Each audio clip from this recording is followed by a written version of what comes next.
Welcome to Nailed It or Failed It, the podcast where real homeowners share real construction and solar stories, the wins, the losses, the successes, the disasters, and how to avoid getting burned. Today, we are talking about a lady who got a knock on her door and it ended up with used equipment on her roof, and that's not exactly what she signed up for. Today, I've got Jason Vasquez in the studio. Jason, how's it going, man? Doing pretty good, man. Walking and breathing and just thanking God that I'm alive. And we also have Valerie Bradley, who this podcast is pretty much her brainchild. She came up with this idea to inform homeowners on the dangers of dealing with non-contractors and then sometimes the dangers of dealing with contractors. You never know what you're going to get, so that's why you have to do your research. And this can be part of your research. We are talking about a solar story today.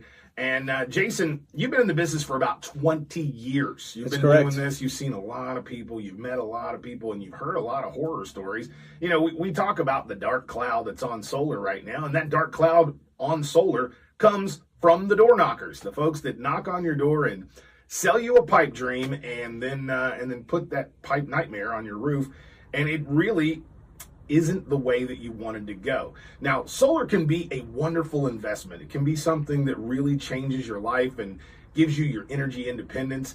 But then if you pick the wrong contractor, it can be an absolute nightmare. You would not trust your investment in the hands of just some random guy on the street. So you shouldn't trust your investment to some random guy who knocked on your door, who probably has been in solar for 15 minutes and doesn't even know what he's selling. It could easily happen to you, so you got to be aware of these dangers. And today, we have one of those dangers. Tell me about this situation. You met this lady, and she had a solar thermal system on her roof, but it wasn't brand new like she thought it was. That's correct. So, in the business, you do new installs, you do all types of other things, and you got service calls. And with this lady, she had a brand new install.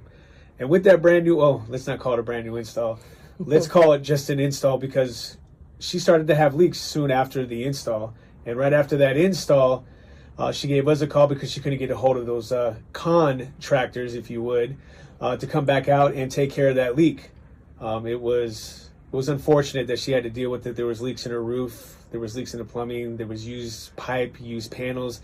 It just wasn't a truthful, integrity-full type of situation for this lady. And it's like a Facebook Marketplace install. I think Facebook Marketplace would have been a better install. This is like, someone's backyard just grabbed whatever they could and just threw it on the roof. Now, I'm not saying there's anything wrong with Facebook Marketplace. Believe me, I use Facebook Marketplace. Don't we all? You do put on there that the stuff is used. Before you buy it, you know that it's used. This lady didn't have that opportunity. No, she didn't have that opportunity, and unfortunately, she comes from a generation like most older people do, where there was a lot of truth and loyalty when it came to business. And unfortunately, there's a newer generation out there that's, just trying to grab the money and dash off as fast as they possibly can, and it just leaves people with a bad taste in their mouth for solar. And that with any other deal that they want to make in the rest of their life, because they're going to think that somebody's going to take advantage of them and just take their money and run off. So what exactly happened here? She got a knock on her door and they said, hey, we can heat your pool, or how did that work? So they obviously misidentified themselves as a solar contractor. They were out and about just trying to, give some news about, hey, we're new in the area, this and that, blah, blah, blah. And she fell for the smiling faces and the words that made her feel comfortable to believe that she was getting a deal, when in the end, she basically got robbed.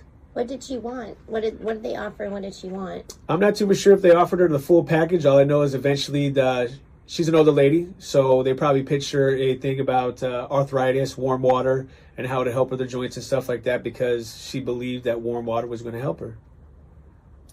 So, unfortunately, at the end of the day, the only thing that helped her was us going back out there to get her taken care of and fixed up properly so she didn't have any more issues. So what all did you have to do to this system to get it up and running and make it work? I mean, was this a situation where pretty much we should have removed it and replaced it, or was it actually functional? It was functional, but the pipe run was way overthought. It shouldn't have been as much pipe that was on the roof. So basically should have been a lot less penetrations in a roof. That's one major factor right there. And then the second thing is the panels. They were, I believe, 5 or 6 years old already, and they were showing degradation. There was no shine to it. You can just look at it and be like, yeah, this system's been on a roof for quite some time. And where they got it from, I couldn't tell you, but if I had to take a guess, it was probably Facebook Marketplace. Either Facebook Marketplace or maybe the on the side of the road, those type of situations where they're sitting on the side of the road waiting for the city to come by and pick them up, and somebody's like, hey, I could sell that to a lady who knows no better. You know, and that's just unfortunate for somebody to have to think like that, just to be able to take advantage of somebody like that. You know, you've got to be a heartless soul to do something like that, you know? No conscience having type of human being. And we have a lot of elderly residents here in Southwest Florida, so it is a big issue where these people are coming in and they're preying on our vulnerable community. And over here at Advanced Solar, we care about the community, so we thought that we should talk to some of the contractors, subcontractors, technicians, and hear what they have to say. So how did we remedy this issue? Unfortunately, it had to take more money out of her pocket in order to correct it. That's just the way the game is, and that's just what happened. But the best thing about it, though, is we gained a customer for life. She's now basically part of the Advanced Solar family, and she also gave us a good name around her community, and people also called us because they knew that they could trust someone like us and not just take the money out of their hand and run off.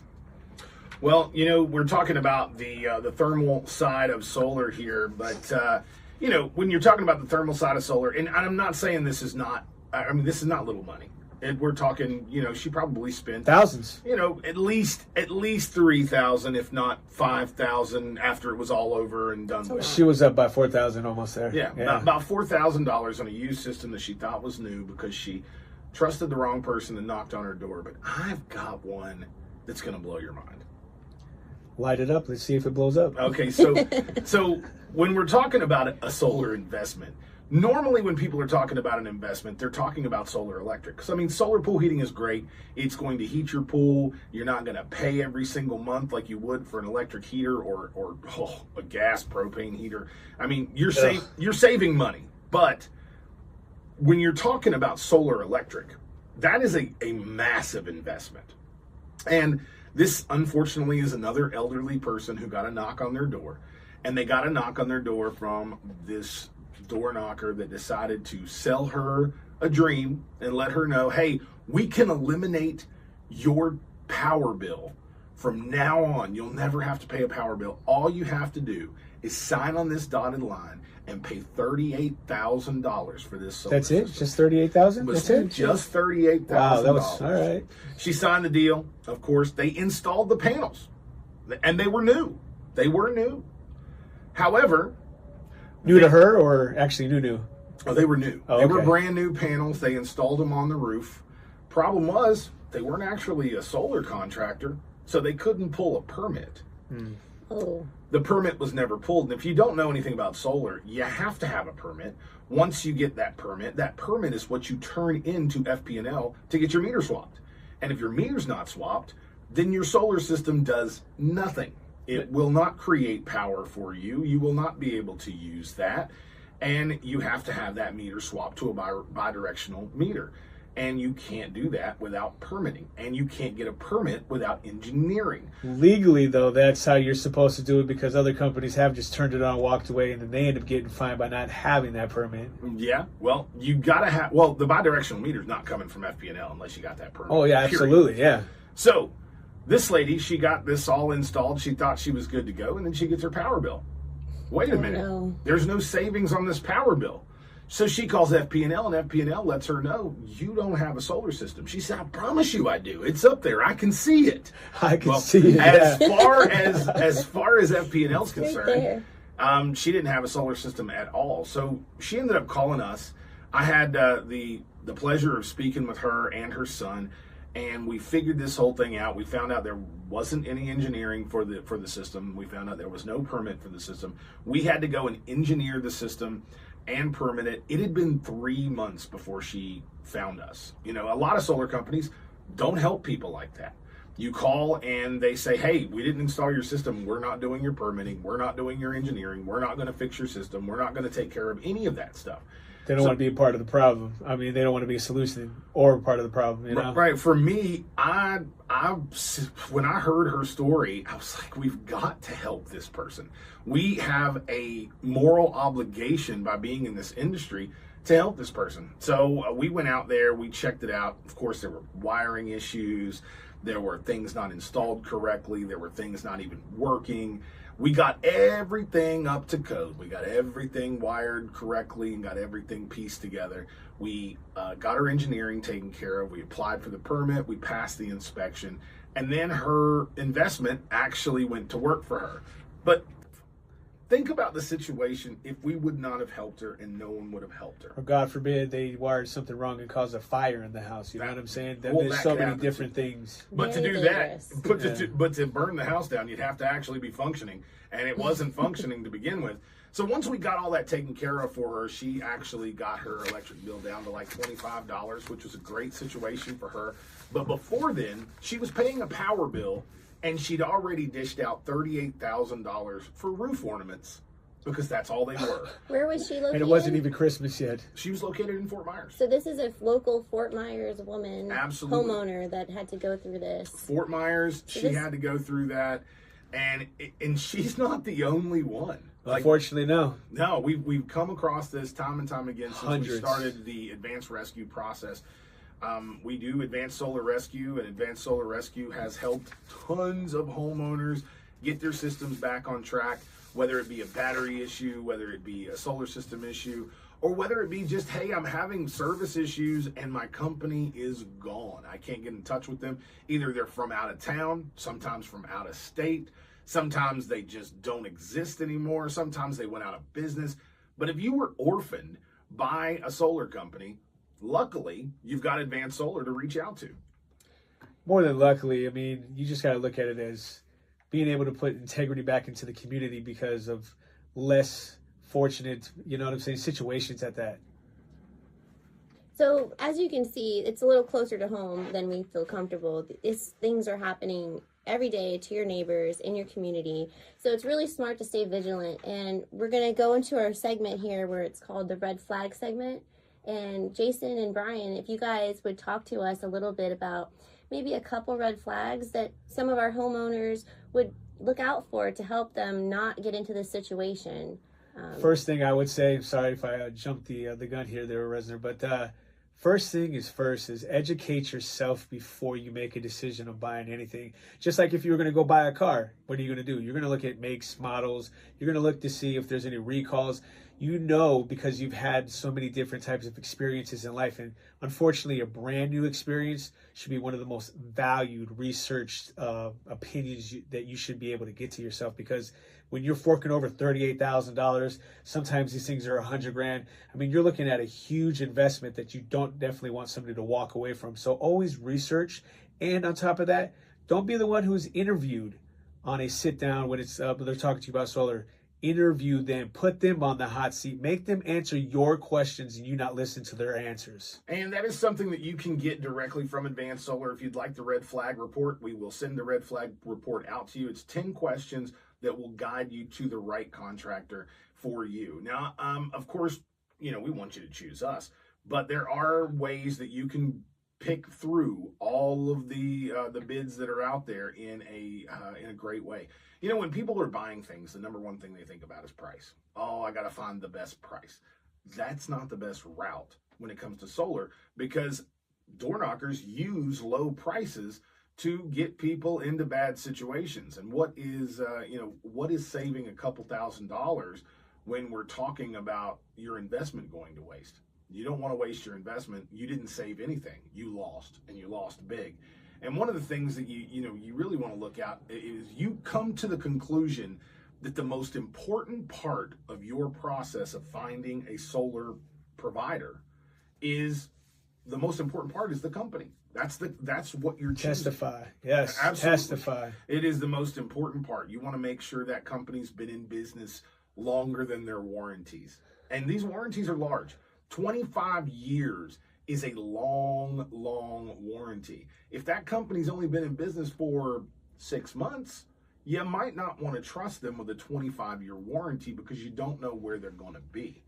Another thing is size. How many professionals, how many experts are on this team?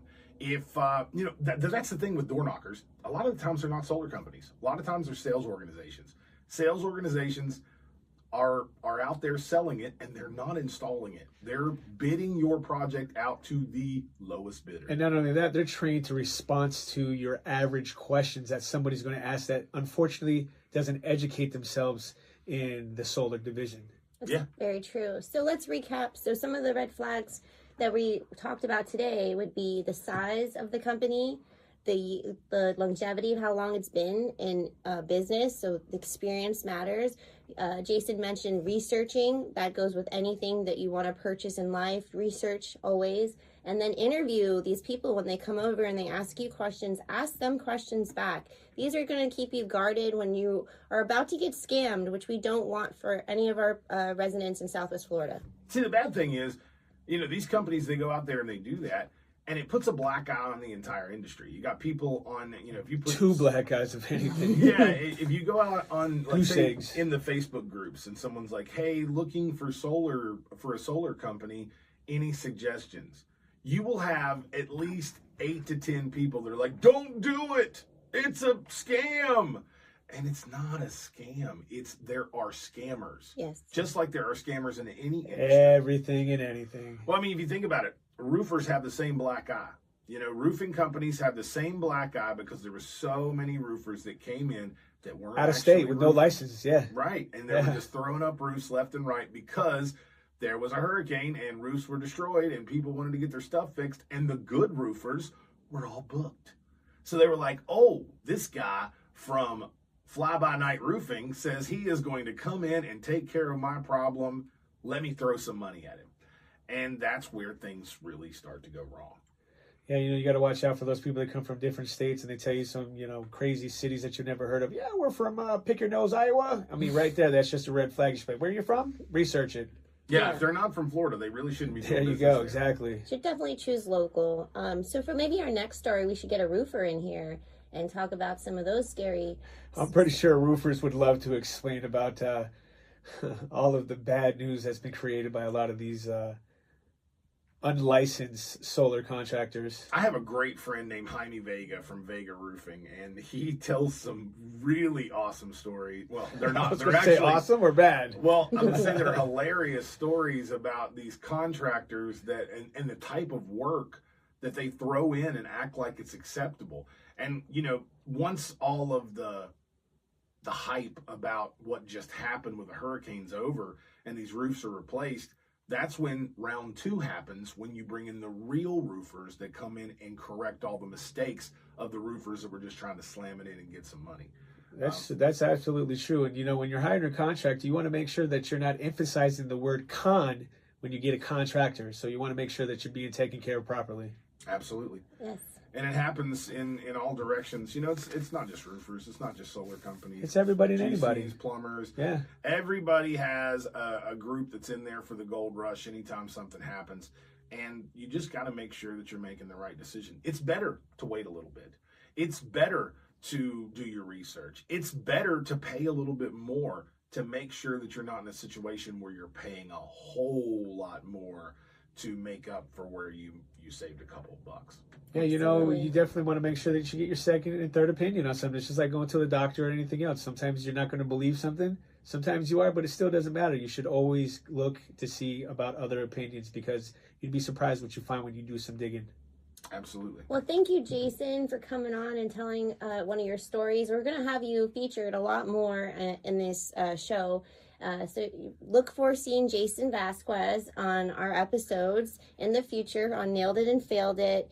Brian, anything you want to add before we wrap this up and come to a conclusion here? Yeah, let's make this a gift when you wrap it up, all right? All right. The gift is we are coming back with more episodes of Nailed It or Failed It, and we're going to have more guests, and this is just kind of like a dry run. We're just trying to get our feet wet with this podcast and see where we're going. Maybe one day we'll actually have a Nailed It. But until then, we'll be talking about the Failed It's and educating you on how to not be a victim of the Failed It's. Again, thank you guys so much. And please, if you have a story of your own that you want to share, and you want to, you know, help make the community aware of what happened to you and maybe save someone else from getting burned, write us, send us a message on Facebook. You can email us, let us know, or we'll call you and we'll do an interview, an anonymous interview, or we'll share your story through Jason telling it. But we'd love to hear what you guys went through, and we'd love to share it with everyone else. So thank you again. Thank you so much, Jason. Thank you, Brian. Thank you very much for having me on the show as well, too. I appreciate it. Being a part of the community and helping people out is a blessing. So thank you. Absolutely. All right, we'll see you next time right here on Nailed It or Failed It. That's where she could